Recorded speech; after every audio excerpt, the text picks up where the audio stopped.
என்னங்க? ஆனா இந்த மாதிரி கொடுமை மக்களை அடைச்சி வச்சு பச்சை குழந்தைகள் எல்லாம் பால் அடிக்குது. இந்த மாதிரி ஒரு இது பார்க்கவே இல்லைங்க. மக்களை துன்புறுத்த பள்ளி முருகனையே மறந்துடணுங்க. மொத்தமா அடைச்சு ஜல்லிக்கட்டுக்கு எப்படி விடுவாங்க? 100 பேரா அந்த மாதிரி அடைச்சு விடுன்ற பேர்ல இருக்கால அப்புறம் கொல்ல போறாங்க. அதான் நடக்க போகுது. தேவையில்லாம நாலாபுறமும் பிளாக் பண்றதுனால பக்தர்கள் ஒரு பக்கமா குவியறதுனால திருப்பதி மாதிரியான ஒரு தவறான நிகழ்வு நிகழ்ந்துராம பழனி மாநகர காவல்துறை மக்களுக்கு சிறப்பான பாதுகாப்பு தரணும் தயவுசெய்து கேட்டுக்கிறோம். பாந்தி எடுத்துட்டு கீழே விழுந்து நிறைய பேர் மயக்கம் போட்டு நிறைய பேர் விழுந்தவங்களா இருக்காங்க உள்ள. ஆனா எந்த ஒரு அதிகாரி எட்டி கூட பார்க்கல.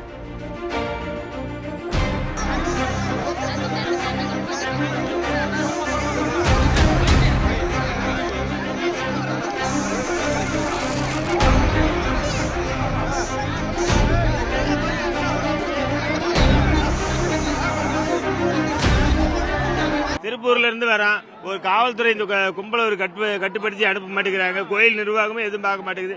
குழந்தை குட்டியெல்லாம் இப்படி வச்சுக்கிட்டு எப்படி போறது சொல்லுங்க? எத்தனை மணி நேரமா நிக்கிறது? 3 மணி நேரமா இங்கேயே நிக்குது. இன்னும் இங்க மலை ஏறதுக்கு எத்தனை மணி நேரம் ஆகுது சொல்லுங்க? ஒரு கோயில்ல இந்த நிர்வாகம் இதெல்லாம் பார்த்து சரி பண்ணுமா இல்லையா? குழந்தை குட்டியெல்லாம் பாருங்க அழுவுது. ஆமாங்க, பின்ன கோயில் நிர்வாகமே இதை எதுவும் பார்க்க மாட்டேங்குது. காவல்துறை எதுவும் பண்ண மாட்டேங்குது. என்னங்க? ஆனா இந்த மாதிரி கொடுமை மக்களை அடைச்சி வச்சு பச்சை குழந்தைகள் எல்லாம் பால் அடிக்குது. இந்த மாதிரி ஒரு இது பார்க்கவே இல்லைங்க. என்ன ஜாதி செலக்ட் நிக்கிறாங்க. என்ன இங்க இருந்து 3 மொத்தம் ஒரு தலை மொட்டை அடிக்கிறதுக்கு 10 கிலோமீட்டர் சுத்தி இருக்குங்க. ஒரே வழி விடுறாங்க. போறது ஒரே வழி, வர்றதும் ஒரே வழி. மக்களை துன்புறுத்த பள்ளி முருகனையே மறந்துடணுங்க. இந்த நிர்வாகி எங்களுக்கு எந்த இதுவுமே செய்ய மாட்டேங்குது. ஒரு பாதுகாப்பு இல்ல, ஒரு குடி தண்ணி இல்ல, ரொம்ப மோசம். போகவே விட மாட்டேங்க. போக விடாம சித்திரவதை பண்றாங்களே. பூரா பச்சை பிள்ளைகளை வச்சுட்டு என்ன வாடு வருதுங்க குழந்தைங்க. எந்த வருஷமும் இப்படி கிடையாதுங்க. ஆனா இது ஒரே வருஷம் ஒரே கேட்டு நீக்கி விட்டுறாங்க, ஒரே கேட்டு அடைச்சிட்டாங்க.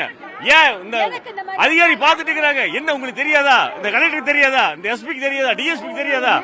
ஏன் இப்படி மக்களை பாருங்க சார். நீங்க குழந்தைகளுக்கு பாருங்க பாருங்க குழந்தைகளை பாருங்க. 12 மணி சுத்திட்டு இருக்கிறோம், கோயிலுக்குள்ள போக முடியல. ஏன் இப்படி பண்ணாங்க? என்ன காரணம் தெரியாதா? மக்களுக்கு தெரியாதா சார்? நாங்க பாருங்க 60 கிலோமீட்டர் நடந்து வந்து இந்த கோயிலை சுத்திட்டு இருக்கிறோம். ஏன் இந்த அரசாங்கம் என்ன பண்ணுது? ஏன் இந்த அரசாங்கம் என்ன பண்ணுது? டிஎம்கே என்ன பண்ணுது? அது சொல்லுங்க. ஏன் இப்படி பண்றாங்க? மக்களுக்கு ஏன் இப்படி பண்றாங்க? ஏன் சார் இப்படி பண்றீங்க? எங்க நாங்க சாமி பார்க்க இந்த குழந்தை சுத்த முடியுமா? ஒண்ணு குழந்தை பக்கம் திரும்பணும், அப்படி இல்லையா ஒரு பக்கமா ஒதுக்கி ஒரு பக்கமா விடணும். எல்லாமே ஒரே நேரம் விட்டா வயசானவங்க குழந்தை எப்படி போவாங்க சொல்லுங்க? எப்படி மூச்சு தண்ணி குழந்தை தாங்குமா சொல்லுங்க? நாங்க எங்க இருந்து சாமி பார்க்கறது எதுக்கு வரோம்? நாங்க சாமி பார்க்கதான் வரோம்.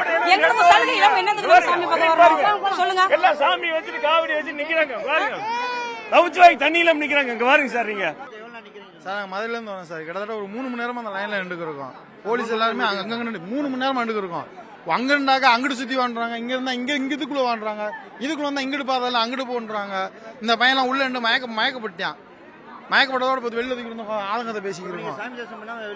ஆமா சார், உண்மையிலே பெரிய ஏமாற்றத்தோட போறோம். இது தேவையில்லாதது. எப்போதும் போல பழைய மாதிரியே விட்டாக்கா அது சாம ஆட்டோமேட்டிக்கா கூட்டமே ஆகாது. படியில போறாலும் படியில போவாங்க, யானை பாதையில போறவங்க போவாங்க. இது என்ன பண்றாங்கன்னாக்கா மொத்தமா அடைச்சு ஜல்லிக்கட்டுக்கு எப்படி விடுவாங்க? 100 பேரா அந்த மாதிரி அடைச்சு விடுன்ற பேர்ல இருக்கால அப்புறம் கொல்ல போறாங்க. அதான் நடக்க போகுது சார். நாங்க வந்து மதுரை மாவட்டம் அலாண்டூர் ஒன்றியத்துல வர்றோம். வருஷம் வந்துருக்கோம். 10 வருஷமா நாங்க வந்துருக்கோம். கிட்டத்தட்ட மினிமம் 5 லட்சம் பேர் இருக்காங்க. 2000 காவல்துறை இருக்காங்க. இது வந்து தமிழக அரசு குற்றம். இது வந்து காவல்துறை ஒன்றும் செய்ய முடியாதுங்க.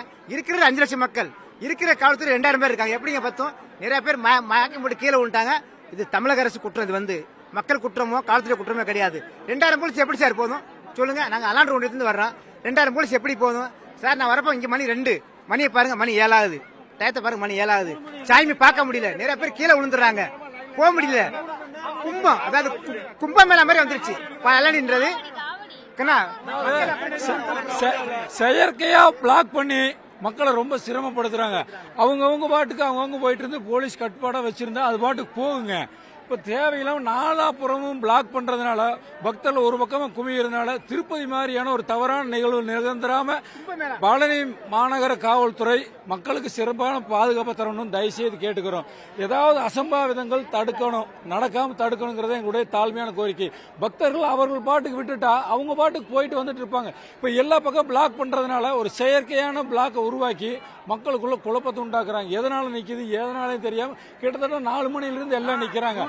கிட்டத்தட்ட லட்சக்கணக்கான காவடிகள் லட்சக்கணக்கான மக்கள் இருக்கிறாங்க. எல்லாம் அந்தந்த நேரத்துக்கு போகணும். காவடியில ஒரு குறிப்பிட்ட நல்ல நேரத்துக்குள்ள சண்முக நதியில் கொண்டு போய் செலுத்தணும். இப்ப அதுக்கெல்லாம் விடாம எல்லாம் நிறுத்தி வச்சுக்கிறதுனால என்ன நடக்குதோன்னு ஒரு அசம்பாவிதம். பெண்கள் குழந்தைகள் ரொம்ப பாதிக்கப்பட்டிருக்காங்க. தயவுசெய்து பழனி காவல்துறை பக்தர்களுக்கு வழியை ஏற்படுத்தி கொடுத்து ஒரு நல்ல இதை பண்ணி கொடுங்கிறது எங்களுடைய தாழ்மையான கோரிக்கை. சார் நாங்களாம் காவடிகளை சண்முக நதியில் கொண்டு போய் அந்த நல்ல நேரத்துக்குள்ள கொண்டு போய் செலுத்தி மீண்டும் உள்ள கொண்டு வந்து கிரிவலம் சுத்தி மேல கொண்டு போகணும். கிட்டத்தட்ட 3 மணி நேரமா அப்படியே பிளாக் ஆகி நிக்குது. என்ன அசம்பாவிதம் ஒரு பயமா இருக்குது. ஆண்கள் இருக்கணும், குழந்தைங்க, கை குழந்தைங்க, பெண்கள் எல்லாம் இருக்காங்க. போறவங்க போக முடியல, வர்றவங்க வர முடியல, அப்படியே டம்ப் ஆகி நிக்கிறாங்க சார். ஆனா நான் 11 மணி வந்து கியூல நிக்கிறோம். ஆனா ஒரு ஆபீசர் கூட பார்க்கல, ஏன் என்னன்னு கேட்கல, இருக்காங்களா இல்லையான்னு கூட பார்க்கல. ஆனா பார்த்த மக்கள் எல்லாம் பாத்தீங்கன்னா வாந்தி எடுத்துட்டு கீழே விழுந்து நிறைய பேர் மயக்கம் போட்டு நிறைய பேர் விழுந்தவங்களா இருக்காங்க உள்ள. ஆனா எந்த ஒரு அதிகாரி எட்டி கூட பார்க்கல. ஆனா அறநிலையத்துறையில இருந்து எந்த ஒரு ஆளுமே வரல இந்த வரைக்கும். சார் நல்ல கூட்டமா இருக்கு. எந்த போலீஸ் ஒரு அதிகாரியும் பாக்குறது இல்லைங்க. பிளாட்பாரத்தில் ரொம்ப கடை ஜாஸ்தி, எதையுமே கண்டுக்க மாட்டேங்கிறாங்க. பூரா குழந்தைகள் வச்சு நிக்கிறாங்க சார். எல்லாம் சத்தம் சண்டையாயிட்டு இருக்கு. இதை கொஞ்சம் பாத்தீங்கன்னா கொஞ்சம் சரி இருக்கும். போலீஸ் அதிகாரி இங்க பாப்புலர் மெடிக்கல்ல நிக்கிறாங்க. ஆனா கிட்டத்தட்ட 6 பேர் நிக்கிறாங்க. 6 பேர் யாருமே கண்டுக்கல. 6 அதிகாரிகள் நிக்கிறாங்க, ஒருத்த கூட கண்டுக்கல. அப்ப மக்களுக்கு என்ன பாதுகாப்புன்னே தெரியல. என்ன எந்த பாதிப்பு இருந்தாலும் கண்டுக்க மாட்டாங்க போல இருக்கு. அரசாங்கம் என்ன செஞ்சாலும் அதிகாரிகள் யாரையும் கண்டுக்கிறது இல்ல. இதான் உண்மையா போல இருக்கு. அரசு சொல்லி ஒன்றும் பிரயோஜனம் இல்ல, அதிகாரிகளே இத்தனை காரணம். செய்திகளை உடனுக்குடன் தெரிந்து கொள்ள உடனே சப்ஸ்கிரைப் பண்ணுங்க.